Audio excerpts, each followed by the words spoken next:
for excellence.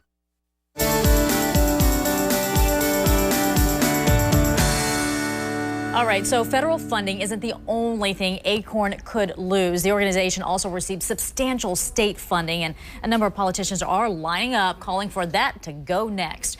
ACORN CEO, though, is promising change, but her words seem to be falling on deaf ears. Take a look at this.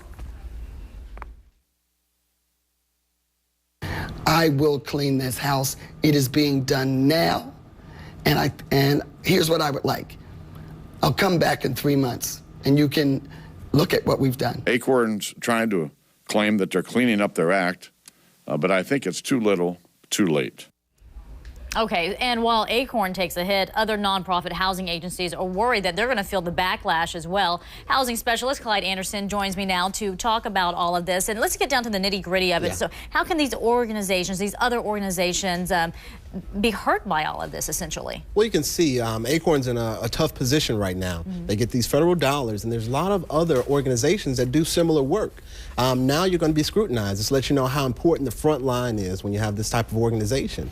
All right, so when it comes to homeowners, how does this affect them? Well, you got to look at it. An organization like ACORN, they do a lot of housing counseling for pre-purchase as well as post-purchase, as well as a lot of foreclosure counseling.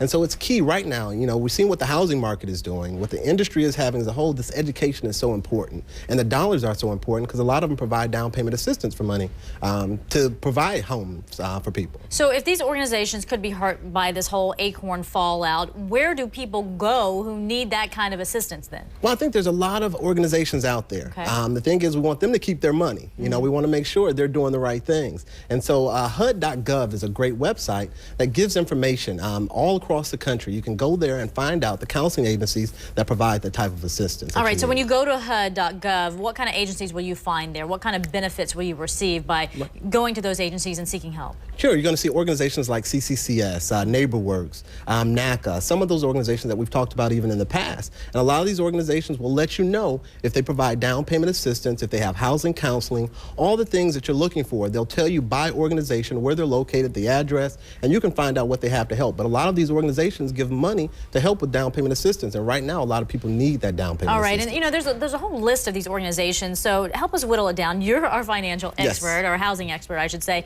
Which ones do you like? Well, I'll always go to the national organizations. Okay. NeighborWorks provides a lot of help, and they also support some other organizations that fall beneath it. You also have organizations like CCCS. It's always been a favorite of mine because they're a national organization. They provide housing counseling as well as post and pre-home buying counseling. And the foreclosure piece is so important right now. So I would look at the national organizations and then just find out, ask around. A lot of these other organizations like CCCS will then direct you to other organizations that may help you as well. All right, as always, we appreciate your time and your effort today in helping people out there who are looking to buy a home. We appreciate it. Always a pleasure. Okay, TJ. All right, and we'll be breaking down health